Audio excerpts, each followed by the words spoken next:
Welcome to Exploring Digital with Purr, a podcast for entrepreneurs and CEOs who want their businesses to benefit from a digital-first approach. Hi, and welcome to another episode of Exploring Digital with Purr. I'm joined today by Tyler Kenyon, who's the marketing director at Copper. Hi, Tyler. Hi, Nick. Thanks for having us. Pleasure. So, do you want to kick us off by explaining a little of who you are and how you came to be the marketing director at Copper?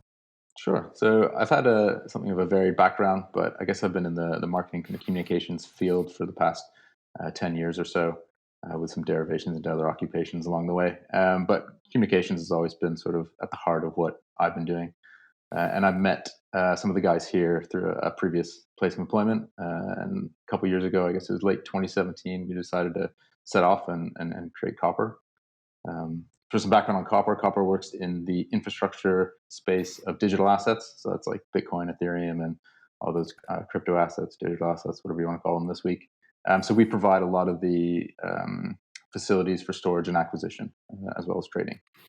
So does that put you at a kind of interesting part of the market in appealing to both, I guess, consumers and business, well, institutional investors as well? Yeah, I mean, our bread and butter is the institutional side of things. So we don't actually have a retail offering at the moment. And that was sort of the gap in the market that existed in 2017 and 2018 was, I mean, crypto's always been a very retail-driven phenomenon. And there was not enough infrastructure or services dedicated to the institutional audience back then in 2017, 2018. Since then, there's been, a huge amount of players that come onto the market. But we've been there since the beginning, providing that core custody element more than anything else. So, and as the marketing director in a sector that's got busier with more competition coming in, how do you, I guess, continue to prove your USP? What keeps Copper special, amongst its competition? I think the team that we have here is a really good mix of core competencies in the technology side, which is what you need for the blockchain and digital asset space. But then there's a lot of guys that come out of the legacy traditional finance space, so they understand the requirements that our clients have, whether that's regulatory or just the mandate of their fund or their investors. So we can really marry up those two elements of digital assets better than anyone else in the space. Cool. So you've got enough of the tradition and enough of the startup whiz kids. Yeah, we hope so. We think so. Good, lovely. So good to find out about Copper and you. We're going to try a little word association, response test. Okay. So if I say some things, just if you can in one or two words, give me your response. Let's start with Copper. Fast. Tyler. Efficient. Part of being fast, I hope. The Copper team. Growing. And your work. Pervasive. Would you rather read a book or watch a film? At home, a film. On the move, a book. If you were singing or dancing? Given a choice, neither, but with a gun to my head, I guess singing. Comedy or drama? Comedy. It's definitely better to laugh than cry. Very good. Least favorite ice cream? Anything synthetic, like bubblegum or whatever. Favorite holiday destination? Anywhere you can truly unplug. And last book you read? The last book I read was called The Stress Effect, which was written by an American military psychologist about how good leaders perceive the impact stress has on their outputs. And was that a very sort of business-focused book, that one, or was it a generally sort of? It is hugely business-focused, but the author's a really fascinating character. There's some, I can't remember his full name. It might be Dick Thompson. But if you look up some interviews with him, he's just had this like incredible career. So it's a fascinating journey he's been on. Oh, incredible. Good. So some good military anecdotes along the way. Yeah. Brilliant. So 2020 has been an interesting year, I guess, for Copper, because was it at the beginning of the year that you got your latest round of funding? Was that as it kicked in early 2020? We closed a Series A funding round right at the end of last year, sort of beginning of this year. Moved into some shiny new offices, and then lockdown happened. So we haven't really been able to make the best of that. But it was fortuitous timing on the funding round in general. I think more than anything, it gave us a bit of headspace, a bit of breathing room. but the nature of our work, the nature of the industry, is that it's decentralized. It's completely digital by nature. So we were well set up for working from home as an entire company. Um, so I mean, the pandemic had an effect, but not necessarily on how we operate as a business, as Yeah. individuals or collectively. I mean, it was more just looking at how the market was impacted. But certainly, my impression is going into a funding round that you have to put pretty strong plans together for what you're going to be doing over the next year, 2-3 years, and a lot of that at a Series A, Series B comes into how's that product going to grow, and so no doubt you had some pretty thorough marketing plans that at the start of the year you had to think, well, are these still valid, right?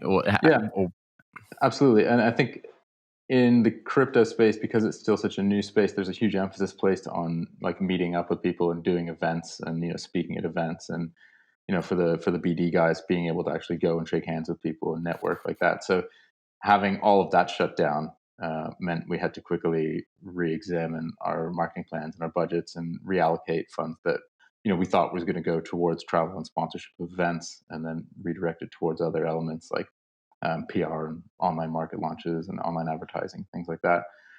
But I mean, it's stuff you can do fairly quickly. I mean, we're a smallish organization. Well, I mean, we're a small organization. There's 25 in London, and then another sort of 20 globally. So we're able to make those pivots fairly quickly and without too much impact. And by the sounds of things, it wasn't like the business strategy changed or the marketing message changed. It's just the application and the delivery. Yeah, absolutely.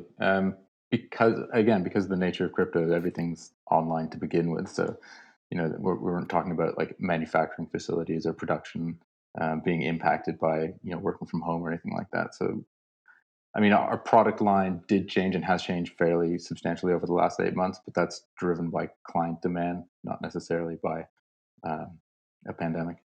Okay, so you've had to evolve your plans to support both a pandemic and a total shift in how you're selling, but Mhm. also evolve at the same time with the product development. So, how do you stay on top of that as a marketing director? How do you kind of tie the day to day into your monthly and quarterly and annual plans? Well, it's just communications internally, right? I mean, having the relationships with the BD guys and the product guys, the developers, the senior leadership within the organization, and the clients, so that we're all having one conversation. We're all singing from the same song sheet.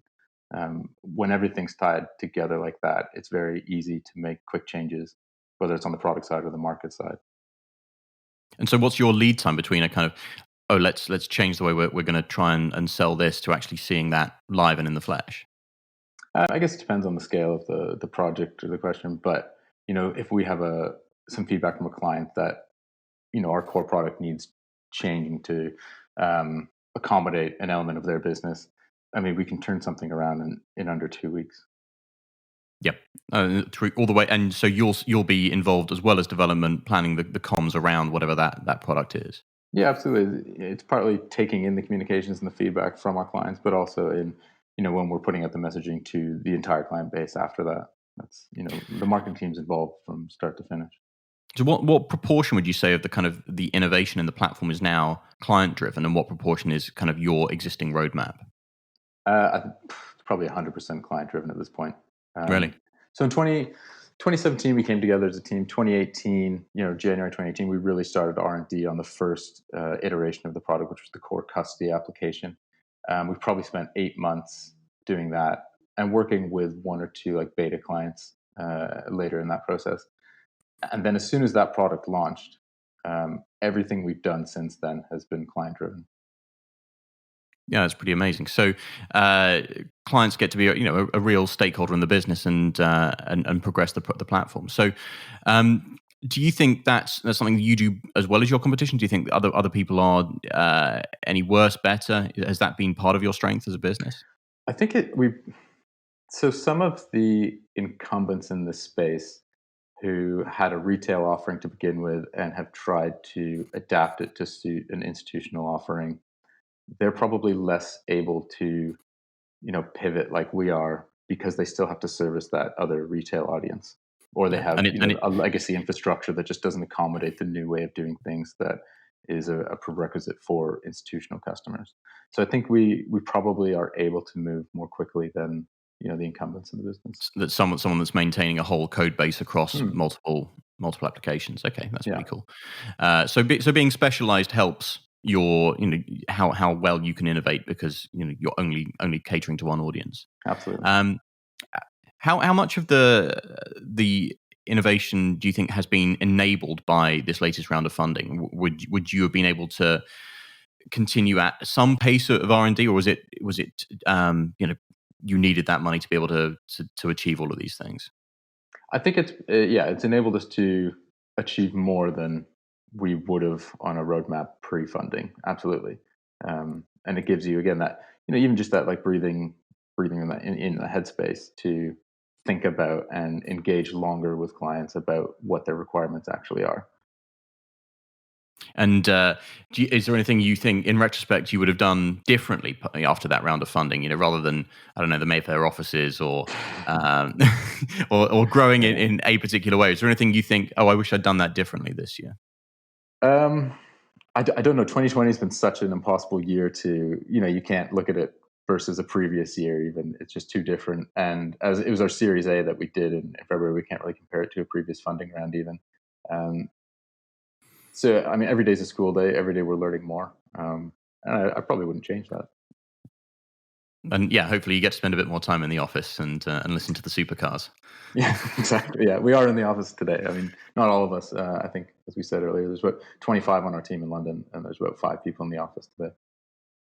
And so beforehand, I mean, lots of startups in the past, yeah, you used to base the tech team somewhere in Eastern Europe, and the benefit of it being Eastern Europe rather than further afield was you could be there on a plane in a few hours, and you could still have weekly or fortnightly, meetings. So did that stop entirely? Have you regrouped as a team after restrictions were lifted? We haven't met up as an entire team in terms of the international offices as well yet this year. We did last year before the lockdown, and it helps to form better relationships and gives you the opportunity to just get around and have a drink and socialize as well. This year we haven't been able to do that. I think we are making plans to do that probably early next year, but certainly not in the next sort of like 3 or 4 months. Yeah, it doesn't seem like it's going to be very likely somehow for now. Yeah. But how do you find that as the post Series A and getting this funding and having this relentless drive on product improvement? Mhm. How do you find that as the marketing director? There you go, the V12s. Yeah. How do you find that as the marketing director needing support from the engineering team? Are you still at the stage where the engineering team helps with any kind of digital work to support you and what you do? Absolutely, because while I come from a marketing communications background, before this I was working in the higher education sector. So there's a lot of learning to do on the blockchain side of things and also on the financial services side of things. So yeah, the development team are very patient with my questions, and they're very good at answering them. And same on like the BD guys answer a lot of the financial services kind of questions, so that we get the messaging right for all of our output. But do they do all of everything from like your public facing website to anything the consumers touch? It's all done by one team. Everything's done in house. So we have a creative director who does a lot of our design, online and offline, for our products. And then we have a huge development team. Well, huge for us. It's like half the Yeah. company. Um, so yeah, we do everything in house. How did that compare to the last firm you were at? Was that also all in house as well? Um, yeah, I mean, it was different because the last place I worked was more of a sort of medium sized enterprise and a lot older. Been around for sort of 20 years to 30 years. So they had a lot of their own, processes established. Whereas here we're building everything from scratch. So figuring out, how we work best together as, interconnected teams. It's all an evolution. Any preference? Are you preferring having it all in house at the moment? Yeah, I think especially when you're growing, it's helpful to have control over that messaging all throughout the process. Yeah, and I guess the definition of in house has changed slightly recently, anyway. So Yeah, it's very much in house. quite good. So, and what do you think? I mean, obviously, so it's still not really that easy to plan ahead. But do you have a 6 month, a 12-month plan for Copper? And do you think you're going to change anything in terms of how you're working at the moment? Are there any big changes planned, or is it just continue that drive for product improvement? It's still, I mean, very, very product focused and client focused. So we respond and react to whatever those changes and requirements are. It'll be interesting to see next year what happens on the event side of things, for our marketing team and our marketing budget, and where we're able to interact in person with people. I think that's always going to be the preference. When you'd done events in the past, how had you done it? Did you tend to take a standard event? Were you doing speaking at events? Our What kind of preference was format? always speaking slots. As a startup, you're always focused on trying to demonstrate expertise. So having our senior leadership team speaking on panels, and that's always been our preference for events. And this year, there's been the opportunity to do virtual events. I sort of question whether those have the same level of impact, especially ROI wise. Yes, understood. I mean, it's a tricky thing to replace everything that an event offers you. I mean, we've been working with a client of ours to build something to support their virtual events, because it's not just the broadcast of the content. It's trying to help sponsors talk to attendees and help attendees network, and there's so many different aspects to it that I don't believe there's a product on the market that does all of those things really well yet. Yeah. Maybe there will be in the future. And I think especially when you're having to travel to a different location to attend an event, it gives you the opportunity to meet face to face with people you otherwise wouldn't have, whether the clients or prospective clients. You can get things into the diary a lot more easily, I think, around an event, whereas virtual events just don't offer that. And has it been an interesting time in terms of how investors have treated cryptocurrencies or alternative investments? Is it being perceived as more of a safe haven from your perspective? Has that evolved the message you're pushing? Is it more about security and the control over these assets has always been your message, but is it now is it sort of taking into account the fact that a lot of other investments are even more uncertain than they were in the past? Yeah, and in the crypto space, you're never short of an opinion on these things, but I think what's been demonstrated fairly conclusively this year is that crypto assets are here to stay, and they're not just a retail fancy. The institutions are taking them seriously.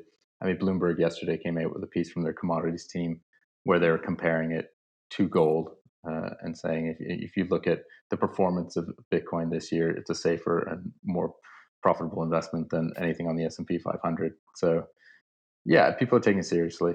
And I think the pandemic was actually probably good for Bitcoin. That's it. Yeah, so it's an interesting space to be in currently, and lots of demand, hopefully. Yeah, and there's no reason why that would let up either. There's still a huge amount of uncertainty in the traditional markets, so people are coming to crypto.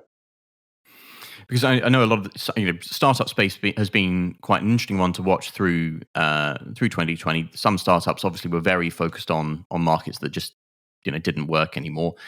Some have been able to pivot. Some really haven't done well. Some startups were in sectors that boomed. So from your perspective, has there been anything that's worked really well that you would share with other startups? What could you do as the marketing director at another startup that you'd take away from your experience? I think don't underestimate the importance of communications with your user base, and equally don't underestimate the importance of good design.